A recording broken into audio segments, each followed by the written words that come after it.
Hey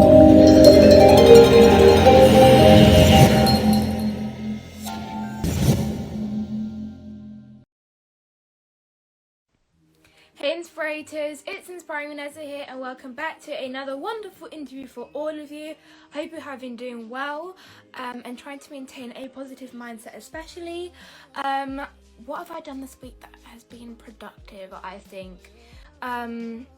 I've had quite a few different meetings and calls, so that's been really fun. So hopefully there's going to be some interesting and fun stuff coming up in the future. But today's guest on today's interview is the wonderful Brooklyn Ajjan. She's one of my wonderful friends and she is from New York City and she is a model and an actress. So I actually asked you guys a few days ago to send in any of your questions for Brooklyn to answer that are perhaps about the modeling or just entertainment industry in general. And if you have any more questions that pop into your head during the live stream, then feel free to send in your question in the comments box or using the question icon here on Instagram, and I'll be sure to select your question and Brooklyn can answer it for you.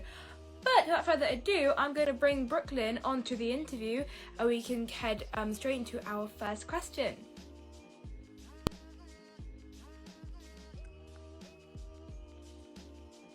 Hi! Hi! How are you? I love the bandana look already. Oh, thank you. Yeah, I'm good. How are you? I'm so good, thank you. First of all, thank you for being my guest. What have you been up to today so far? I ate breakfast and I woke up pretty late, so that's pretty much it. I think we're all allowed to do that when we're on holidays off school. It's kind of like you're just allowed to sleep for the whole day and just become nocturnal. Yeah. Pretty much. But my first question is, when and why did you begin modeling? Okay, so I began modeling because I just wanted to create a platform for myself to spread awareness about things I'm passionate about, or just stuff I wanted to get out there. And if I could give myself a big platform, then more people would hear it. And it started for me at a summer camp I went to, and this casting director gave my mom a card after my show, and so a couple weeks later my mom told me about it and she was like, oh, do you want to do this? And I'm like, yeah. And so we went out to a Gap audition. Didn't get it, but it's not like I was going. At least you get your face in front of the right people. Yeah, exactly. So that's it. That's amazing. That's a very rare occasion where you get a casting director to kind of approach you and just ask for your contact number, because even when you send in auditions, they don't even watch the full self-tape, for example. So to get a kind of request like that is really amazing for just starting off anyways. So if you remember, what was your first modeling job and how was it like being on set for the first time? My first modeling job was Blank Collection, and it was super fun. They gave us a bunch of cool props, like ice cream, and we got to decorate our ice cream with a bunch of toppings, and it was really fun because it was a really fun photo shoot. You could jump around, and then we did roller skates and all this really cool stuff. So that was a good first experience. I think that's a dream come true for anyone. Yeah. To just, book your first job for modeling and then also get to have ice cream and food on set. I think it's just an absolute bonus. It's kind of like, why wouldn't you want to go and audition for something that could possibly end up like that, which is amazing. Yeah. So you've actually modeled for quite a lot of brands. So if you could model for any brand of your choice, who would you model for and why? I would definitely model for Florence by Mills because Millie Bobby Brown runs it. She created it and she's a big inspiration to me. By the way, happy 17th birthday, Millie Bobby Brown. Yes, it is her birthday today. Yeah, and she's a really big inspiration for me, and she helped me in a lot of ways and gives me more motivation. I'll watch her and be like, oh, I want to do this, and it just motivates me more to succeed in my acting or modeling, and gives me more hope, I guess, to sum it up. That's beautiful, and I think it's just so fun to just see how people kind of have or shoot for campaigns that are to do with skincare. This is very calming and displeasing. So I also need to find out what each model and what their skincare routine is if they're not using the actual products, because we need some tips, because their skin looks flawless every time we see a campaign or a photo shoot. So yes, once again, happy birthday to Millie Bobby Brown, the day we are doing this interview. My next question is obviously during 2020 and the beginning of 2021 circumstances and the COVID-19 pandemic, what advice would you give to people who are trying to stay positive? I would say just look on the bright side. If you just focus on the bad things, that's not going to get you anywhere. So try focusing on the good things. It will help you get through this time. Also, you have a lot of free time, so just think of it as that. You have a lot of free time to get things done and get new hobbies. Focus on your self-health, your health, mind and body. Mental health and your mindset, yes. So that's what I would say. Just look on the bright side of it. I mean, 100% agree with you. I mean, perspective is everything. The way we see things makes a massive difference. So if we choose to see the most positive things in every situation, then that is going to help us get through different things. So that's a really important piece of information there. If you could change one thing about the modeling industry, what would you change and why? I would change that people, casting directors or whoever chooses who does it, sometimes they will do it based on the way you look, or it's they're oh, this person doesn't look like the person who plays their sister, so they shouldn't get the role. I don't think it should be based on that. I think it should just be based on who fits the character best and how you act and your personality, because then that's a lot of great people who could have been playing the role missing the opportunity because they don't look like someone. That's me before. I got this really great role and then they were just no, never mind. They look nothing like sister, and I was oh no, that is horrible. You think you have the role and then they just... Yeah. Oh my gosh, I'm so sorry. I mean, they're lost. They're lost for not having you on set, but that is a true perspective and a true authentic view of what the industry actually is sometimes. Yeah. But I totally agree with you. Sometimes it's not really about when they're looking for auditions or they're searching for people to cast, it's not always about the character description or what kind of race of the person they want. It's mainly about what they can bring to the character. I didn't understand why we always have to focus on the way the person looks and just kind of have that overlook their talent or what they could potentially bring to a project. So I totally agree with you on that one. We need to start changing that about the industry faster and more rapidly, for certain. So you are obviously an actor as well. So what does your dream acting project look like? Well, I think you could guess. Stranger Things, definitely. I want to, the characters there, they totally inspire me. And it looks like they have so much fun, and I'm I want to be a part of this too. And I also just want to experience what it would be like to be on such a big show like that. And I just want to be able to experience it and be a part of it. I mean, absolutely same. I think every single time I watch a new TV show or a film, I always research everything about the cast, Right. or I look at behind the scenes videos or blooper videos, and it just makes you feel like you're there, and it just really makes you more determined to kind of keep moving forward and stay encouraged even if there is a setback during your journey. So fingers crossed you will end up being in a sci-fi TV show that is maybe as big as Stranger Things, or actually Stranger Things itself. So fingers crossed. So how do you stand out in auditions? What are your biggest tips for making that casting director in the room remember you? Well, just think outside the box and step out of your comfort zone when you're auditioning, because if you just do something if you just do, if they tell you, say your name, blah blah blah, and that's all you do, they're not going to remember you. They're just going to be oh, they're like everyone else. And they're not going to your audition is not going to be in their mind. They're not going to think about you. But if you step outside your comfort zone and do something that no one else would do, then they'll remember you, and they'll be like, oh, remember this person? We could bring her back to the callback or whatever. So I mean, and it also goes down from like not only the way you break down your script to kind of make it different to everyone else's, but it can also go from like what you actually wear, or the way you do your hair in an audition as well. Like wear a bright colour so they go, oh, actually, you know what, that person who wore this certain colour, I really like them. So it's like different ways of making the casting directors remember you, especially, which is really important. My next question is, what is your best way of learning lines? Because memorization in the acting industry can be very difficult sometimes. Well, sometimes, this is gonna sound really weird, but sometimes I'll like put it in a song and try to remember that way.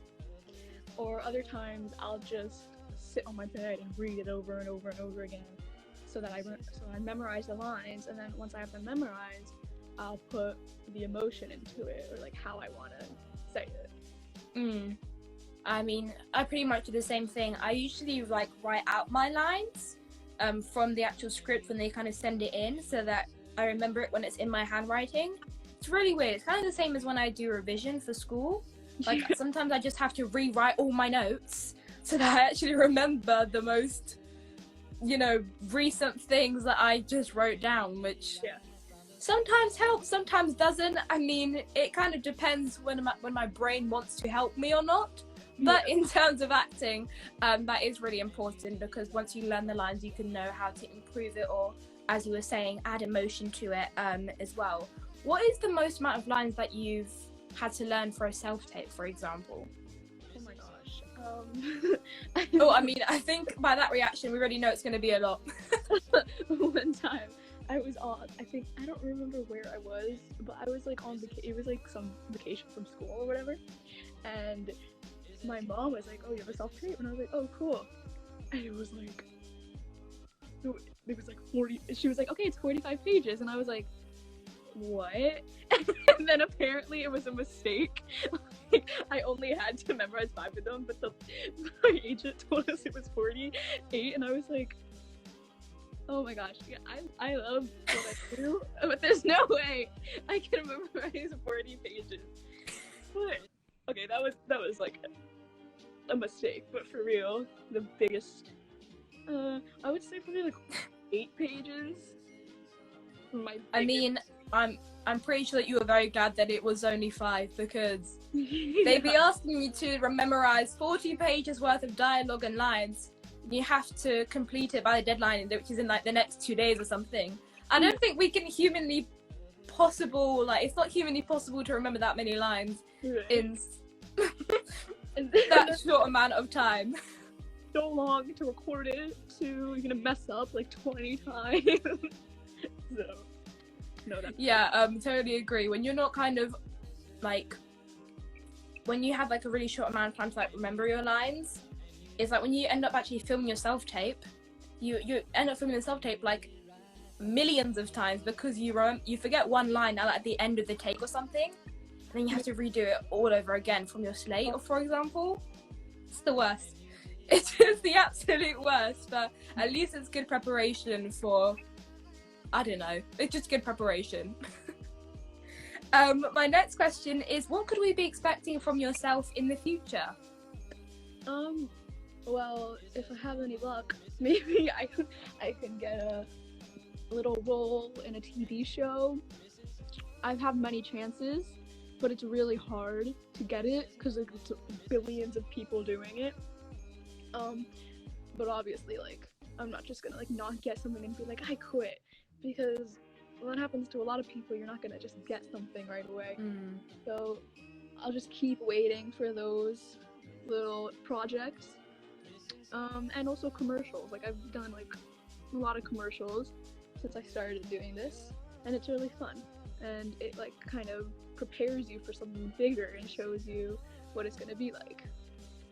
I mean, yeah, I totally agree. I think it's so good that even if your job isn't like a Netflix film or something, Yeah. at least you are having smaller projects and kind of building up your resume, which I don't think people actually understand the importance of, because let's say you have an IMDb profile, and you obviously want to have your credits there. If you have 5 different credits that are smaller projects, it's still something that's there to show you have acting experience, if that's what's required for a self-tape or to go in for an audition, for example. So I think people need to stop overlooking that, because even if you just have smaller roles in different things, it's still building up your experience, especially as well.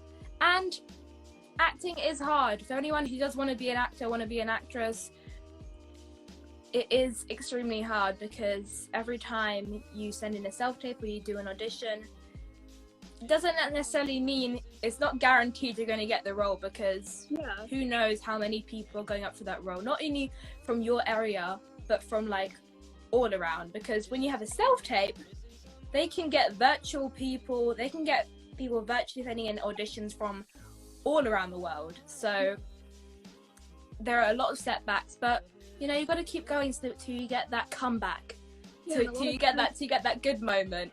A lot of times you'll get it too. Like, this is happening a lot of times. You get it and you film, and then it doesn't end up coming out.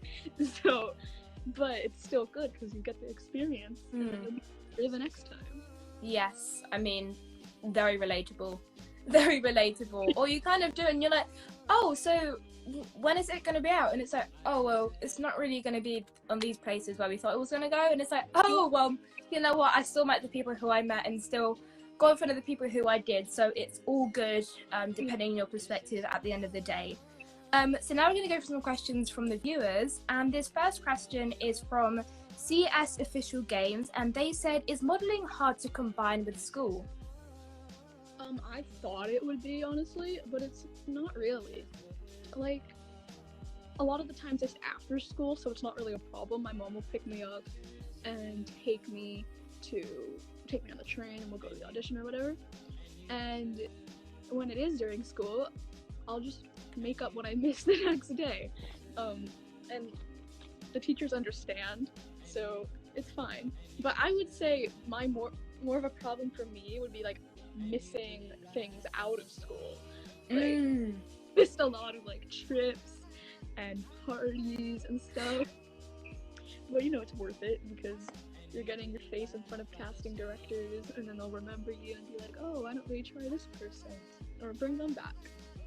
Or they could remember you for another role in the next few months or whatever it is. So you never know what could happen or the outcome of different things, especially. But that tends to happen a lot. It's like one day you don't go into school because you're not feeling well, and everything happens when you're not there.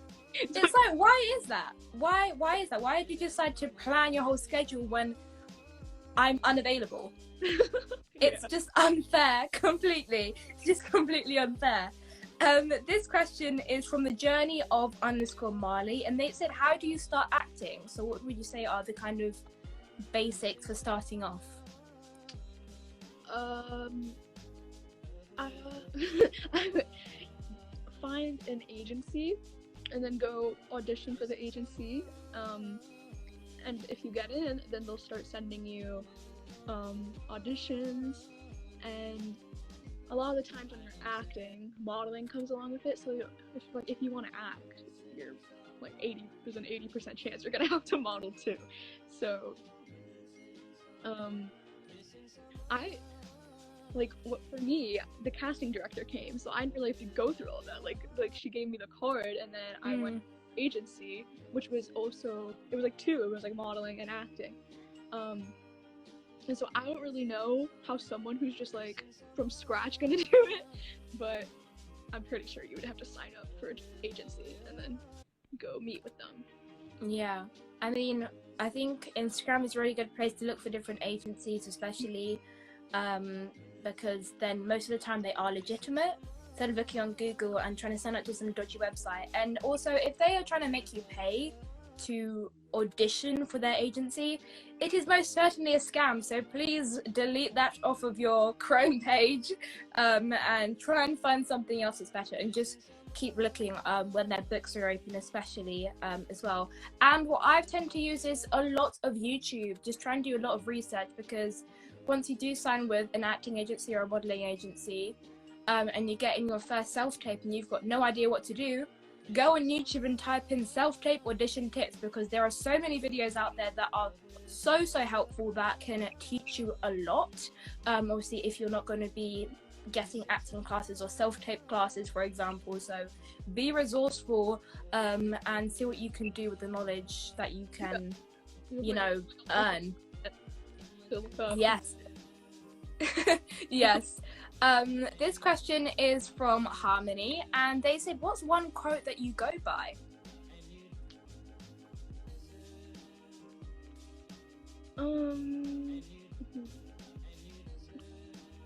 Well, okay, this is gonna sound really like boring, but it's probably everything. It's probably not. Everything happens for a reason. I feel like that's something that a lot of people but that's a quote that I follow. So like when something bad happens, I'll just say that to myself. It's like it's happening for a reason. And everything's gonna be fine in the end.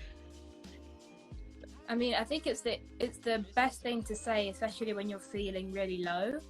Yeah. Like if you are signing up for, I don't know, an audition, or you get to like one of the last rounds and then it's like, oh, go to someone else. It's like, well, timing is everything. So just trust the process and know that everything happens for a reason. That is a great quote to live by. Definitely not boring. Definitely not boring. This question is pretty much what you answered already, but if you have any more stories to tell us, please feel free to. They said, how did you become an actress? Okay, here's another story. Remember when I told you about how they didn't give me the role? Oh, yep. So basically, I was still there, it's just like I had a much smaller role. I was one of the friends that was there. But my friend, her mom, I forget what her mom did. It had something to do with the acting industry.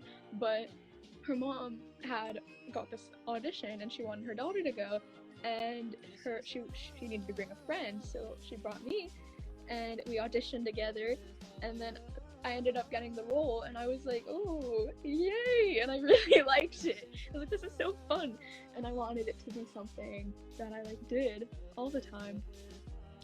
And then that day, the day that we were filming, my best friend's birthday party was that day, and so I realized that if I was going to do this, I would be missing a lot of stuff, but like I wanted to do it because it was really fun to me, and it's something that I would want to do for a living. I mean, you need to sacrifice things for more better things to come in the future. So it's definitely a learning curve when people start off acting.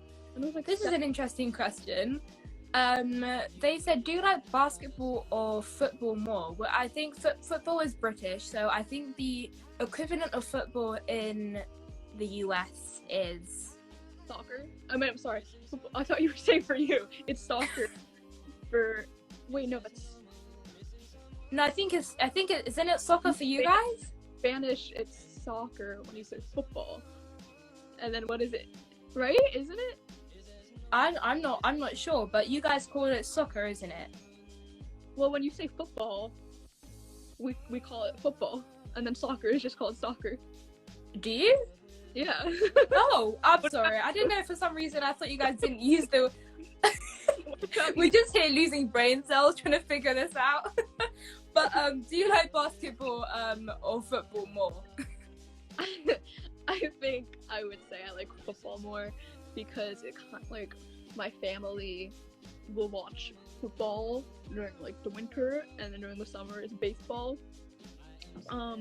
And it just like there's a lot of memories that attach to it, and it like it feels really nostalgic to me. And we would go over to my aunt's or my grandma's all the time to watch the Super Bowl, and it was super fun. I would get to hang around with my cousins. Like, we never actually watched it. We would just like go outside or something and play. But I don't really have any memories of basketball. My family was never really into that. I think there was one time me and my dad, like I had a day off and my mom wasn't home. It was when I was an only child, so we went to the Barclays Center and we went to a basketball game. But besides that, I really have no memories with basketball. It's not something we were ever really into like that. So football for sure. And this final question is from someone in the comments box, and they said, how old are you? I just turned 13 on January 11th. And I am 14 years old. I probably don't look it because people have told me that I look 12, which I don't actually mind. So it's a good thing, I guess. At least in the next 10 years' time, I'll look younger than older. So you see, guys, it's all about perspective. It's all about perspective and the way you look at things. But Brooklyn, where can you find you on social media to keep up with your journey? So my Instagram, you could probably see it right now, but it's Brooklyn Ajjan. And my TikTok is itz.brooklyn. And then my YouTube, to find my YouTube, you could just look up Brooklyn Ajjan, but please don't. Not right now. I need to redo it. I need to get rid of the videos and make new ones. So do not do that at the moment. Maybe a month. But, I'm pretty sure me saying that is tempting you to go look, but please don't. But like in a month when I get up videos that are more recent, that I'm more comfortable with people seeing, then please, you can go look. I would love to get some more viewers on there. And I think those are all my social medias.